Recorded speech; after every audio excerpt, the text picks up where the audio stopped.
usually when we talk about a medical diagnosis, there is this expectation of precision.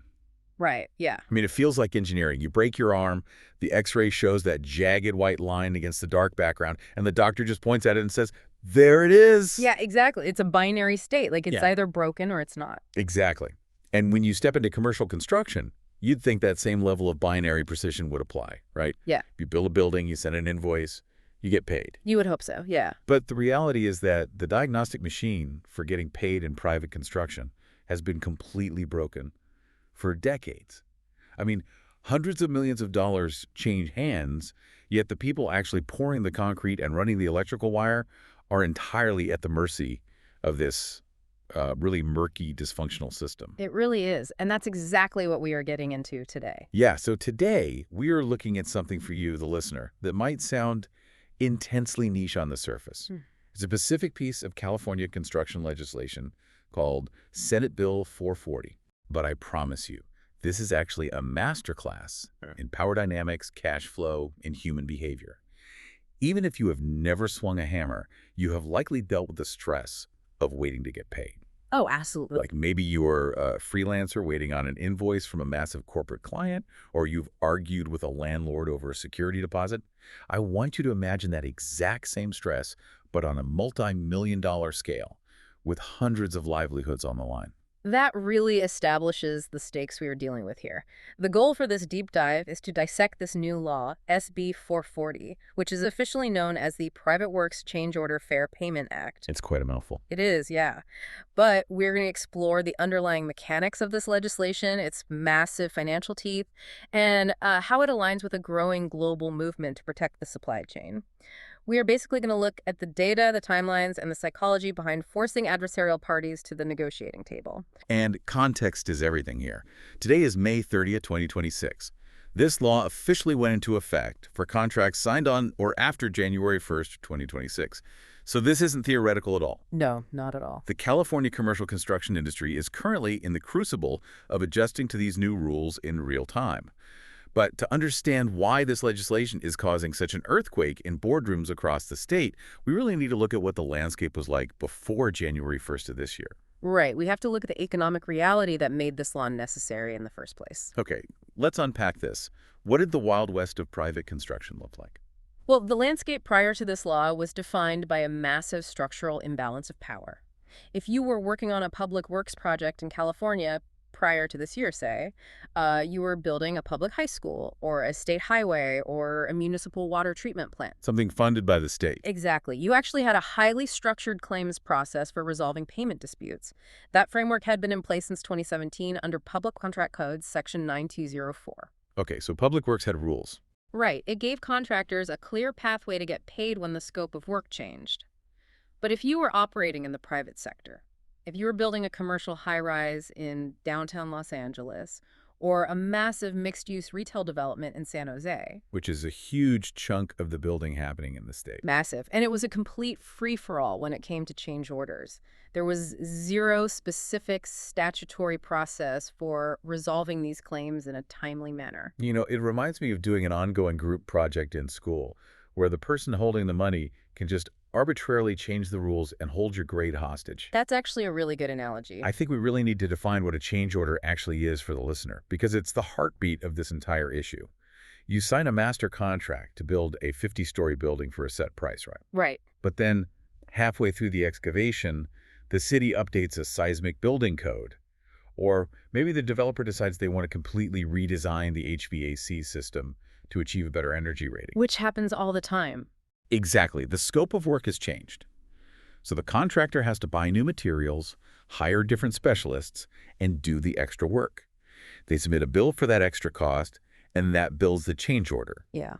And before this year, a developer could eventually just take that multi-million-dollar bill and put it in a drawer. They could, and they frequently did. What's fascinating here is the systemic dysfunction that this created. Contractors performing this extra unbudgeted work faced indefinite payment delays. Indefinite. Wow. Yeah, owners could withhold payment for months, sometimes even years, without any real financial consequence. And we have to look at the economic mechanics of why an owner would do that. It wasn't always just, maliciousness. Right, it was just business. Exactly. It was a calculated financial strategy. Developers operate on leverage. If an owner is holding on to $5 million that they technically owe to a contractor for a massive change order, that is $5 million they can keep in an interest-bearing account. Oh, man. Or they use it to float the early stages of their next real estate acquisition. So they were essentially treating the construction crews as an involuntary, zero-interest line of credit. Exactly. The people building the project were financing the developer's liquidity out of their own pockets. And this created severe cash flow gaps downstream because of something called pay-when-paid clauses. Yeah, I was reading about these clauses in the source material, and they seem wild when you compare them to normal, everyday life. They really do. Like, if I hire a general contractor to remodel my kitchen, and that contractor hires a local tile specialist, I can't just tell the tile specialist, hey, I haven't paid the main guy yet, so you don't get your money. Right. That wouldn't fly at all. But in commercial real estate, this was standard practice. A general contractor's contract would explicitly state that they did not have to pay their subcontractors until the developer paid them. Yeah, it shifted the financial risk of the developer's delay entirely onto the weakest parties in the chain. The folks at the bottom. Right. The people at the very bottom of the ladder, the local electricians, the plumbing crews, the folks pouring the concrete, they were acting as free banks. They had already paid for the copper wire. They had already made their weekly payroll for their crews, but they might wait 18 months to get reimbursed. 18 months, just because a developer and a general contractor were locked in a staring contest over a piece of paperwork. Exactly. Which explains why disputes routinely escalated into completely toxic litigation.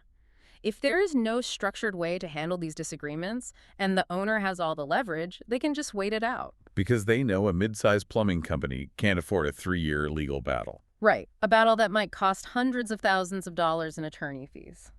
The Northern California chapter of the National Electrical Contractors Association was actually a major proponent of this new law, and they pointed out that the entire goal was to allow contractors to actually initiate a payment process rather than just waiting in limbo at the mercy of the owner's timeline.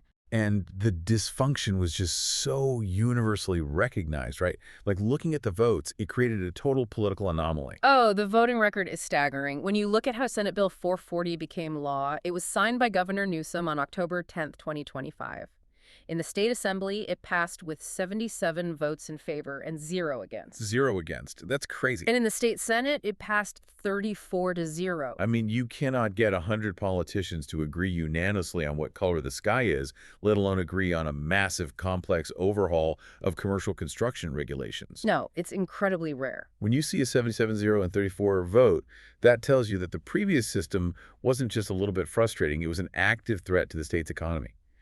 Legislators from completely opposite ends of the political spectrum looked at the data and realized you cannot have a functioning infrastructure pipeline if the businesses doing the actual labor are being deliberately starved of cash flow. It's basically a matter of mitigating systemic risk.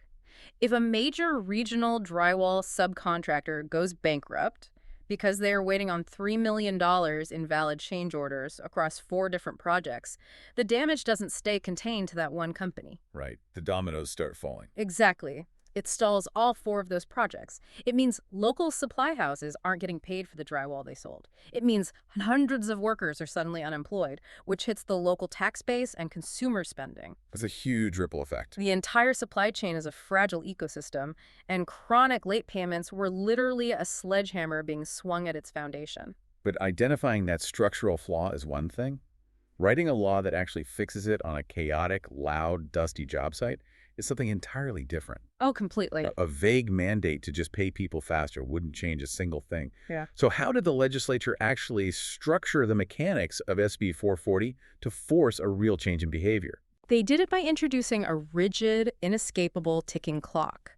SB 440 establishes a highly specific 3-stage claims process that removes all ambiguity from the timeline. Okay, let's break down the stages. Stage 1 covers the first 30 days. It begins when a contractor formally submits a claim to the owner. And the law defines a claim very specifically as a separate demand for a time extension, payment for work that wasn't in the original contract, or payment of an amount that is currently disputed. Okay, so it covers basically any disagreement over money or time. Right. But the method of submission is what truly anchors this process in reality. Yeah, this stood out to me in the source material. You can't just attach an invoice to an email and hit send. No, not at all. You can't just hand a folder to the developer's representative during a site walkthrough either. Right. The law mandates that the claim must be sent via registered or certified mail with a return receipt requested. Exactly. Which, I mean, in 2026, forcing a multi-million-dollar tech-enabled construction firm to go to the post office and use certified mail feels almost archaic. It does seem old school. But I assume there is a very deliberate legal strategy behind creating that kind of physical friction. There absolutely is. It is about creating an undeniable, legally bulletproof paper trail. In a massive commercial project, you might have thousands of emails flying back and forth every week between dozens of project managers, architects, and executives. Right. Things get lost easily. Exactly. If a dispute goes to litigation a year later, trying to prove that a specific project manager actually opened and read a specific PDF attachment is an absolute nightmare for discovery. Oh, that makes sense. But a green United States Postal Service return receipt card with a wet signature and a date stamp, that is an objective fact. It entirely eliminates the, it went to my spam folder excuse. Right. It anchors the statutory clock to a verifiable moment in time. Okay, so the developer signs that green card and the clock starts. They have exactly 30 days to respond. And that response can't just be an email saying, we're looking into it, right? Right. It has to be a detailed written statement that categorizes the claim into 3 distinct buckets. 3 buckets, okay. Yeah. The portions they agree with and aren't disputing, the portions they are actively disputing, and they actually have to provide the documentation explaining their reasoning for the dispute. Oh, wow. So they really have to show their work. They do. And this leads to perhaps the most brilliant psychological shift in the entire legislation. What happens if the developer just falls back on their old habits? Like if they just ignore it. Exactly. What if they receive the certified mail and just ignore it, thinking they can stall the contractor like they always have? Under SB 440, if the owner fails to respond within those 30 days, the claim is deemed denied. Deemed denied. See, on the surface, if I'm a contractor, having my invoice legally denied sounds like a loss. I'm losing the money. It sounds bad, yes. But in the context of leverage, this is actually a massive weapon for the contractor, right? It really is. It is the mechanism that breaks the stall tactic. Historically, silence from the owner meant the contractor was basically trapped in a holding pattern. You couldn't escalate the issue to a lawsuit or a formal dispute because the owner would just say, well, we haven't rejected it, it's still under administrative review. And they could drag that review out for a year. Easily. But the deemed denied clause takes that power away from the owner. By legally defining their silence as a formal denial, the law instantly unlocks the contractor's ability to move to the next phase of escalation. The owner can no longer use limbo as a strategy. That completely flips the dynamic. Before, silence was a shield for the developer. Now silence is a trigger for the contractor. Precisely. So let's say the 30 days pass.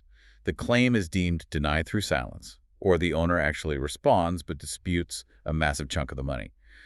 We now enter stage 2, which covers days 31 to 90. Right. What is the contractor's next move? So now the contractor can demand an informal meet and confer conference. And again, to maintain that strict paper trail, this demand must be sent by certified mail. More green cards. More green cards. And once the owner receives that demand, they are legally obligated to schedule this conference within 30 days. So the law is literally forcing the decision makers into a room together. Yes, it mandates communication. You can't hide behind lawyers and emails anymore. You have to sit across a table and confer. And within 10 business days after that conference concludes, the owner has to issue a follow-up written statement detailing what is still in dispute and what has been resolved. Okay, so forcing clarity. Right. But here is the critical financial requirement of Stage 2. Any undisputed amounts must be paid within 60 days of the owner's initial written response. Let's put some numbers to that, just to make it concrete for your listening. Let's say we have our hypothetical contractor, Miller Plumbing. Sure. They submit a $500,000 change order because the developer, let's call them Apex Development, decided to reroute all the piping on 3 floors. Typical scenario. Right. Apex reviews the claim and says, okay, we agree that $300,000 of this is valid, but we are disputing the remaining $200,000 because we think your labor rates on weekends were too high. Okay, tracking.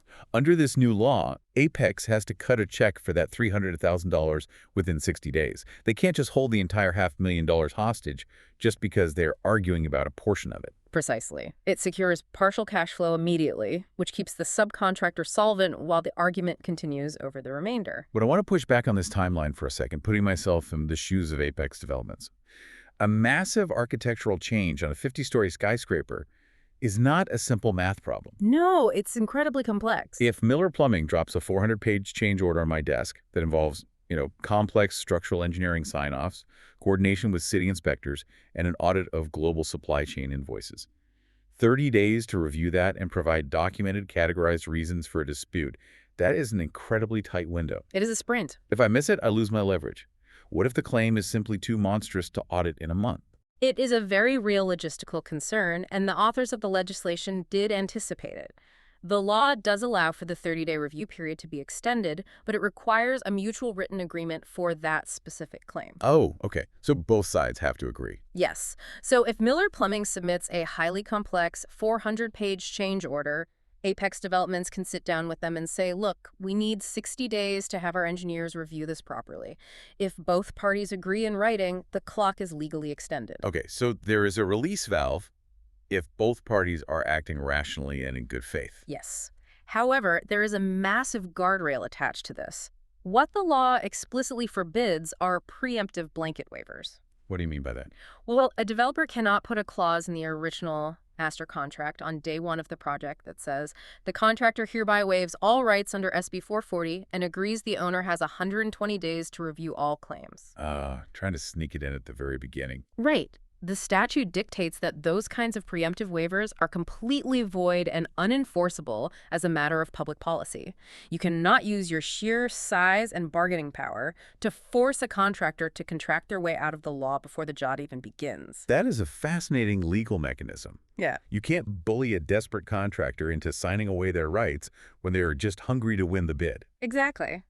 But, a 30-day clock, a mandatory meeting, a ban on waivers, a timeline is ultimately meaningless if the consequences for missing the deadline are just a slap on the wrist. That's the real test of any law. Right. If I'm Apex Developments and I'm holding $10 million, I will gladly ignore your 60-day payment deadline if the late fee is cheaper than the interest I'm earning on that cash. What actual leverage does the contractor have to force the issue? Because reading the source material, this is where the numbers get genuinely aggressive. Oh, they absolutely do. This is where we move into the teeth of SB 440, and you're right, the legislature did not use a standard penalty here. They basically went nuclear. Let's hear it. Let's start with the financial penalty. If an owner fails to pay an undisputed amount within that 60-day window, they are hit with an interest penalty of 2% per month. That compounds to 24% annually. 24% a year. I mean, I really need to make sure the gravity of that number lands for you all listening. That is a punitive, predatory credit card interest rate. It's massive. How does that compare to the older laws governing public works projects? Well, the interest rate penalty for public works disputes under California law and under federal statutes is generally around 7% per annum. 7% versus 24%. That fundamentally rewrites the economic calculus for a developer. Entirely. In the old system, if Apex Developments was running a little low on liquidity, withholding payment from Miller Plumbing was essentially a cheap bridge loan. Even if Apex eventually lost a lawsuit 3 years later and had to pay 7% interest, that might actually be lower than the interest rate they would have paid a mezzanine lender to borrow that cash. That was often the exact math they were doing. But 24%. There is no legal investment vehicle on earth that safely returns 24% to offset that penalty. It is a massive compounding financial liability. The incentive has been completely inverted. It is now punitively expensive to hold on to the contractor's money. That is exactly the economic mechanism at play here. It destroys the arbitrage of withholding payment.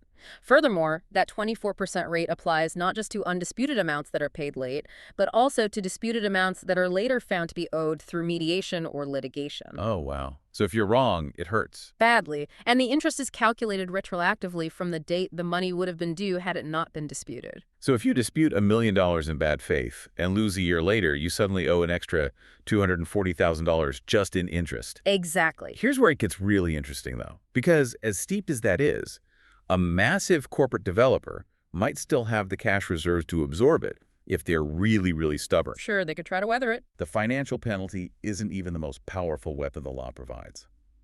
We have to talk about the physical leverage, the express statutory right to stop work. Yeah, the suspension right is the ultimate equalizer here. Before SB 440, if a private contractor simply stopped showing up to the job site because they hadn't been paid for a change order, they were taking an existential legal risk. Because they're technically breaking the contract. Exactly. The owner could immediately turn around, declare them in breach of contract, terminate them, and sue them for delay damages, claiming the contractor abandoned the project. Which is terrifying for a small business. It is. But SB 440 grants contractors an express, legally protected right to suspend work without penalty. So if I'm Miller Plumbing, and I've waited my 60 days, I assume I can't just throw my wrench into the drywall on day 61 and walk off the site, right?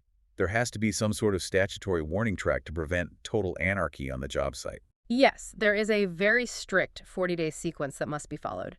A contractor can trigger the sequence if the owner fails to pay undisputed amounts within 60 days, if the owner ignores a claim for 30 days, or if the owner refuses to participate in the mandatory mediation we will discuss shortly. Okay, let's walk through the timeline. Let's use our Apex and Miller example. Miller Plumbing is owed $300,000 in undisputed funds. Day 60 passes, no check. What does Miller do on day 1 of the suspension sequence? We will actually call it day 0 for the sequence. On day 0, Miller Plumbing sends a written notice, again by certified mail, formally stating that payment is past due and that they intend to initiate the stop work procedure. So Apex gets the letter. They are officially on notice, but work is still happening on the site. Correct. Miller must then wait 30 full days. This is basically a cure period. If Apex still has not resolved the payment by day 30, Miller sends a second certified notice. This is a 10-day notice of intent to stop work. The final warning shot. Exactly. And if Apex still fails to issue payment, on day 40, Miller Plumbing can legally, physically tool down and stop all work on the project. And the law protects them from any breach of contract claims or delay damages resulting from that suspension. Let's think about the real-world domino effect of that happening on a major high-rise project. A construction site is an incredibly tight, interdependent ecosystem. Oh, absolutely. If Miller Plumbing stops work on day 40, they aren't just hurting themselves. The drywall crews can't close up the walls because the pipes aren't inspected. The tile installers can't finish the bathrooms. The painters can't paint. Everything comes to a grinding halt. Right. And the crane rental company is charging $10,000 a day for a crane that's just sitting idle. The developer's lenders are suddenly getting reports that the project timeline is stalled, which threatens the loan covenants. By giving the contractor the legal right to pull the emergency brake, the law forces the developer to realize that ignoring a $300,000 plumbing invoice could jeopardize a $500 million development timeline. It creates an immediate visceral crisis for the owner that simply cannot be ignored. The leverage is absolute. But, as I am visualizing this site, there seems to be a missing link here. This process sounds incredibly empowering for the general contractor, the GC. Right. The GC is the entity that signed the master contract with Apex Developments. They have the direct line of communication. But Miller Plumbing is usually a subcontractor. They don't have a contract with Apex, they have a contract with the GC. That's right. So how does this massive new law actually help the people turning the wrenches who don't even have the developer's phone number? You've identified one of the most persistent and complicated bottlenecks in construction law, which revolves around the concept of privity. Privity, let's break that down for the listener because it's basically the invisible wall that keeps subcontractors from getting paid. Yeah, privity simply means having a direct, legally binding contractual relationship. So Apex Developments, the owner, hires BuildCorp to be the general contractor. There is privity there. Okay, step 1. Then BuildCorp hires Miller Plumbing to do the pipes. Miller Plumbing has privity with BuildCorp, but they have absolutely no privity with Apex Developments. So they can't talk to the boss.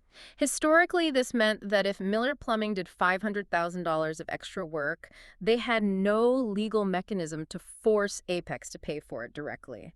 They were entirely dependent on BuildCorp fighting that battle upstream on their behalf. And if BuildCorp decided it wasn't worth the hassle? Like, what if BuildCorp is trying to win the bid for Apex's next massive project, and they just don't want to agitate the developer over a plumbing change order?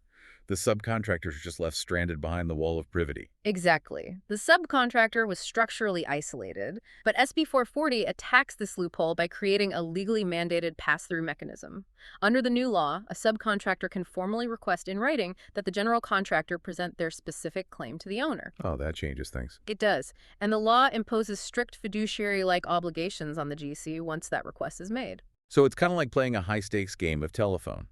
Miller Plumbing is the first person in the line, and Apex Developments is the last.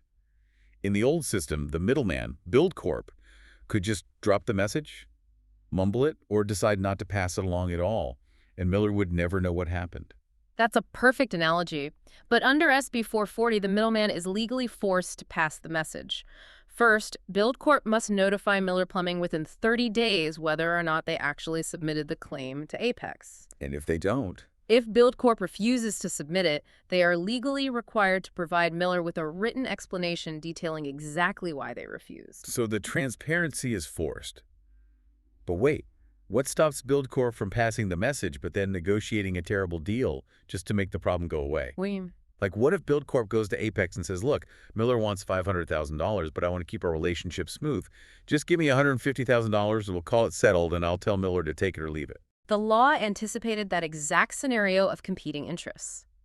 SB 440 mandates that the GC must exercise good faith throughout the entire dispute resolution process. And crucially, the GC cannot settle the subcontractor's claim with the owner without the subcontractor's express written approval. Wow. So Miller Plumbing actually holds veto power over their own settlement, even though they have no privity with the owner. BuildCorp literally cannot accept a bad deal on behalf of the original sender. Precisely. If we connect this to the bigger picture, it empowers the lower tiers of the supply chain to force the issue upstream. That's huge. By giving the subcontractors transparency and veto power, you prevent a situation where the foundational laborers are quietly absorbing the financial impact of an owner's delays or a GC's conflict of interest. It preserves the subcontractor's independent rights, which really protects the structural integrity of the entire project economy. It is brilliantly designed to remove the shadows where these funds used to hide. Yeah. But let's look at the reality of human nature for a second. Even with certified mail, 30-day clocks, transparent supply chains, and the threat of 24% interest, disputes are still going to happen. Oh, inevitably. Honest disagreements occur. Apex might legitimately believe the engineering didn't require that much copper pipe. So what happens when stage 1 and stage 2 fail? They meet, they confer, and they still hate each other. Where do they go? They go to stage 3, mediation. But there is a massive paradox in this section of the law that I find really difficult to wrap my head around. I think I know what you were referring to. You are referring to the fact that stage 3 is mandatory non-binding mediation. Yes, exactly. Right. So if there are remaining disputed amounts after the meet and confer process, the parties are legally required to go to mediation before they can proceed to arbitration or formal litigation. They have 10 business days to select a neutral mediator, and the costs of that mediator are split 50-50 between the owner and the contractor. Okay, this is where I really struggle with the logic of the legislature. Mandatory non-binding mediation.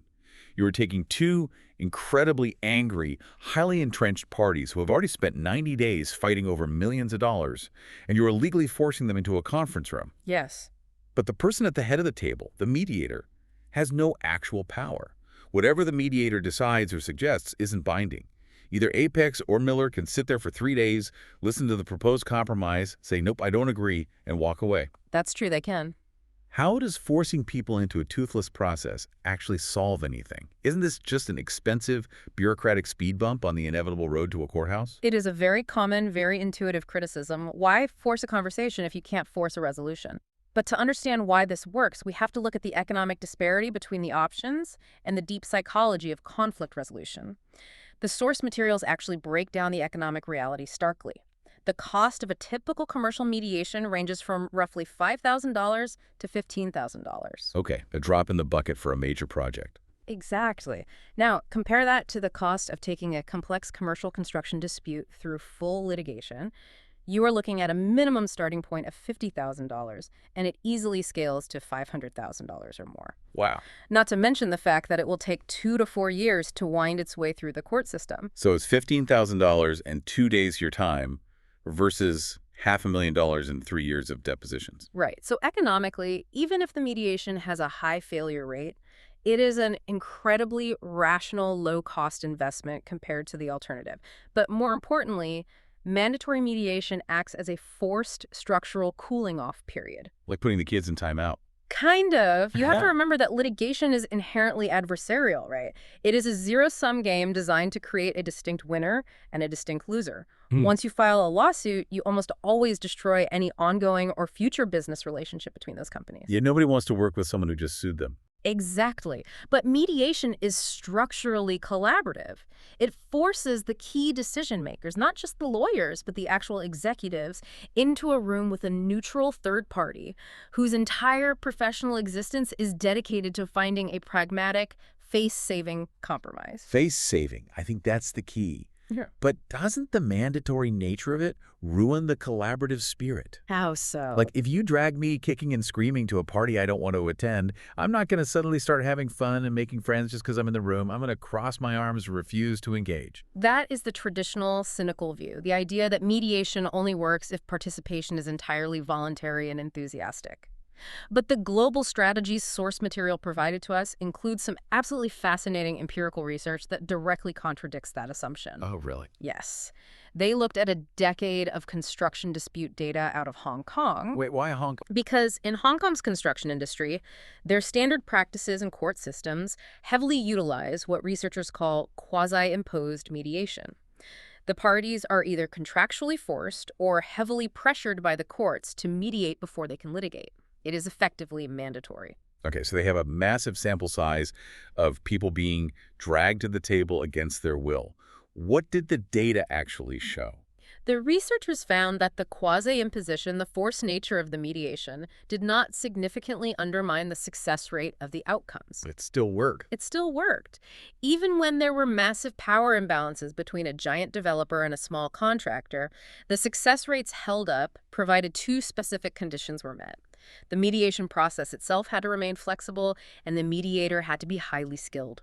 That is counterintuitive at first glance, but, when you really break down human ego, it makes total sense. It does. If I am the VP of Apex Developments and I have publicly dug my heels in and sworn I will never pay Miller Plumbing, I have an ego problem.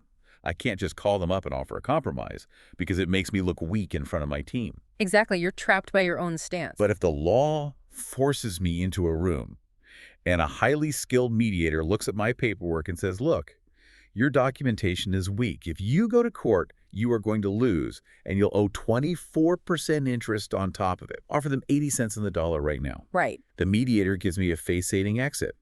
I didn't surrender. I was just taking the pragmatic advice of the neutral expert. The mandatory nature overcomes the initial friction of being the first one to blink. That is a brilliant synthesis of the psychology at play. It overcomes the friction of initiation. And this mention of Hong Kong and the empirical global research is a crucial pivot point for our understanding of SB 440. Yeah, pulling that thread. Because when you look at the macro picture, you realize that California is not acting in a vacuum here. They aren't inventing a radical new legal philosophy out of thin air. All right, let's zoom out, because reading through the source materials, you quickly realize that this hyper-specific piece of California legislation is actually just one localized tile in a massive global mosaic. It really is. If we look at the international map, we see that California is, in many ways, just catching up to a global consensus. Exactly.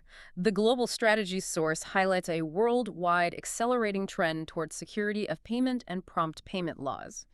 We see remarkably similar statutory regimes operating in the United Kingdom, across Canada and Australia, New Zealand, Singapore, and Malaysia. They all have similar laws. Yeah. While the specific timelines vary, they all rely on the same foundational mechanisms. Imposing short, strict response deadlines, mandating alternative dispute resolution, and utilizing significant financial penalties to secure cash flow down the supply chain.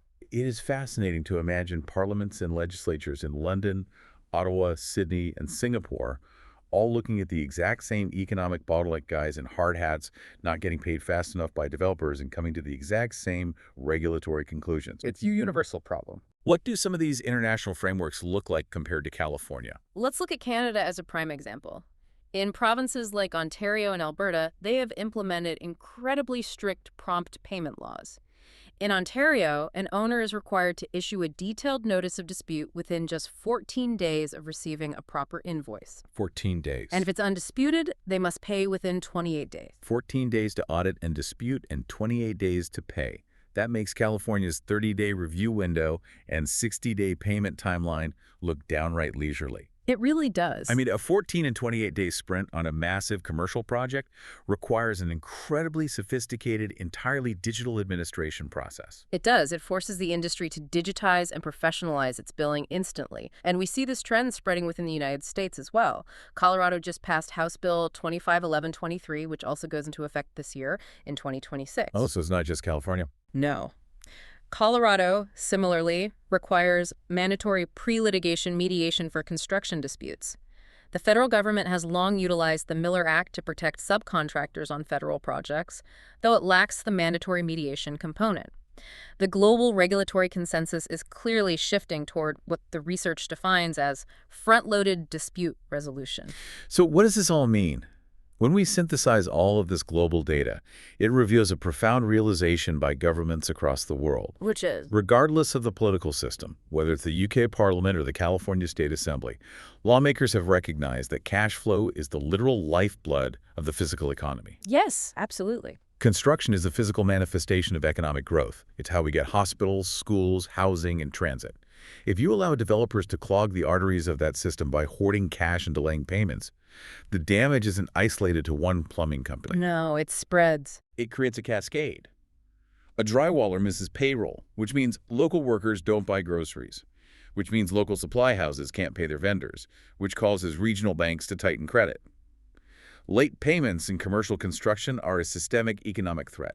It is macroeconomic risk mitigation achieved through microeconomic regulation.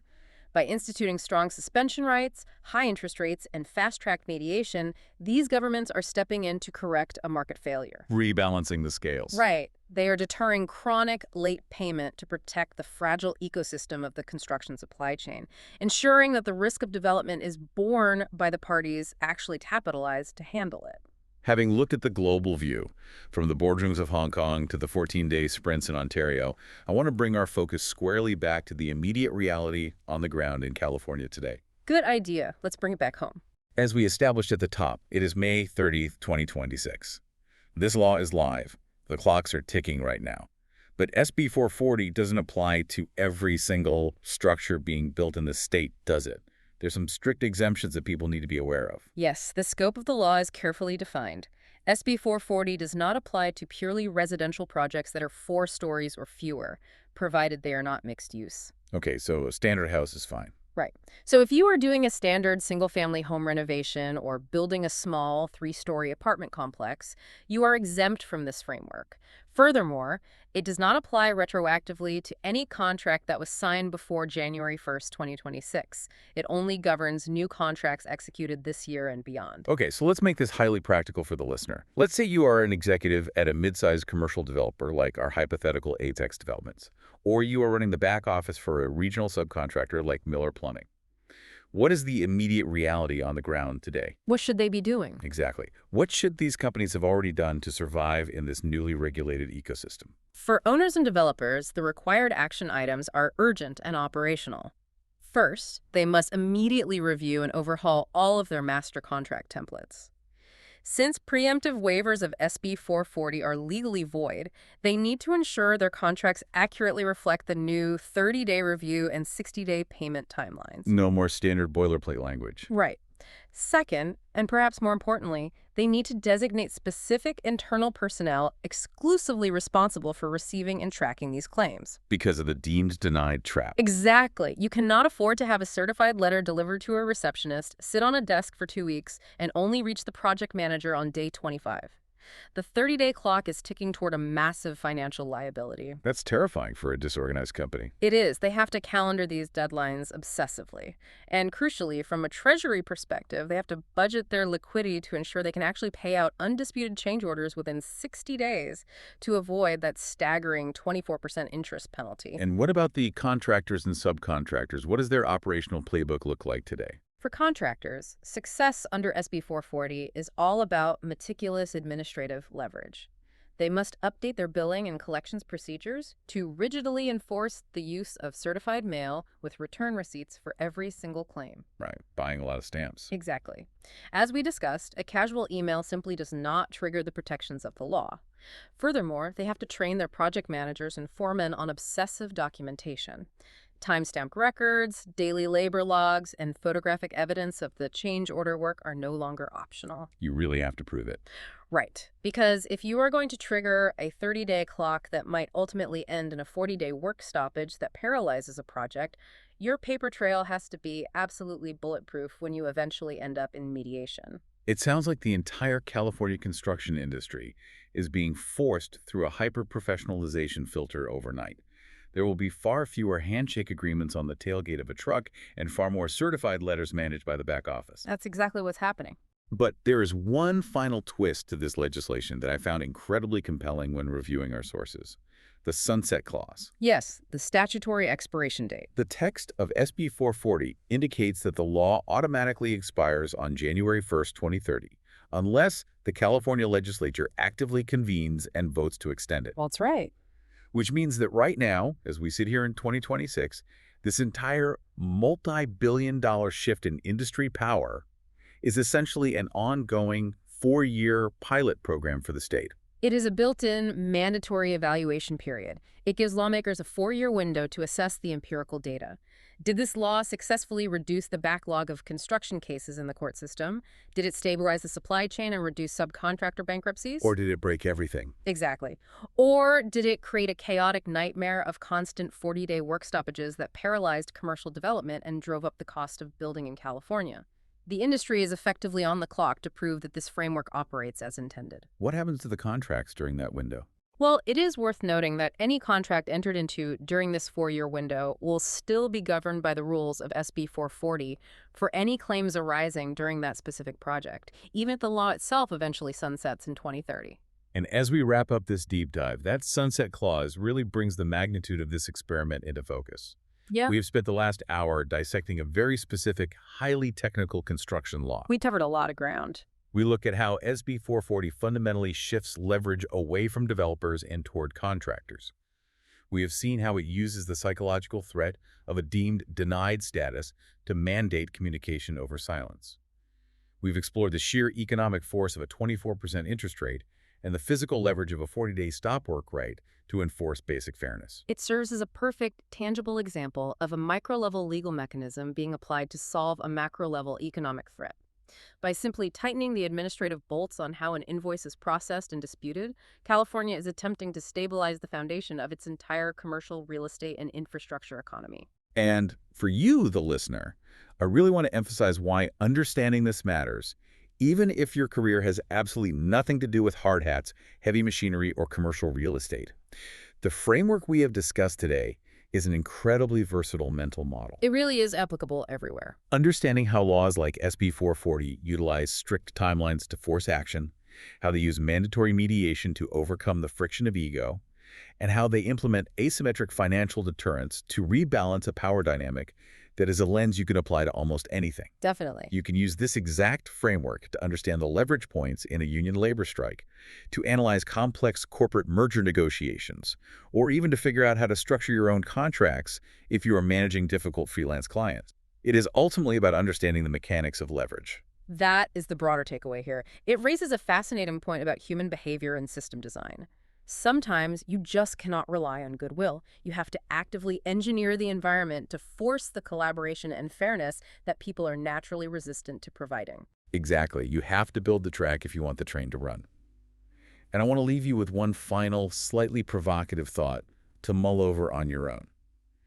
It is a subtle thread we didn't fully pull on today, but it is hiding right there in the text of the law. Oh, what's that? We talked extensively about Stage 3, the mandatory mediation process. The law states that if the owner and the contractor cannot agree on a neutral mediator within 10 business days, The contractor unilaterally gets to select the mediator. Ah, yes. The contractor alone holds the power of selection. Right. Think about the psychological advantage of walking into a high-stakes mandatory mediation where one party single-handedly selected the referee who is managing the room. It's quite an advantage. By the time this law reaches its sunset date in 2030, will this specific unilateral provision accidentally create an entirely new, highly lucrative cottage industry of aggressively pro-contractor mediators? How neutral is a neutral third party when they know all their future business depends on being selected by the contractors? That is a very interesting question. It is just a lingering thought to consider the next time you drive past a massive crane in the sky and you think about the murky, complicated, high-stakes battles happening over the paperwork down below. We are so glad you joined us for this deep dive.